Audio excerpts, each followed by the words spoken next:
Welcome to Kenton Teaches. Enjoy the video. You start by opening your sequence and confirming frame size and frame rate so captions match video timing. Next, switch to the Captions workspace to access tools quickly. This prevents layout confusion. If you have a transcript, import it now to save time.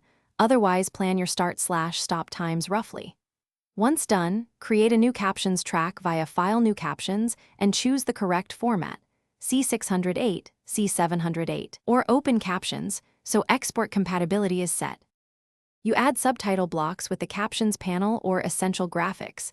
Type short readable lines and keep to 2 lines maximum for clarity. Then sync by trimming caption clips on the timeline. Zoom in to nudge start/endpoints by frame so speech and text align. Make style choices in Essential Graphics. Choose legible font, size for screen, and optional background box for contrast.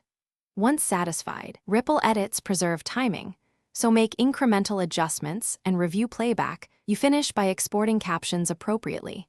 Embed in MP4 for platforms that read timed text, export sidecar. SRT for separate upload, or burn-in when you need guaranteed visibility. After export, test the file on the target player or platform to ensure timing and encoding are preserved.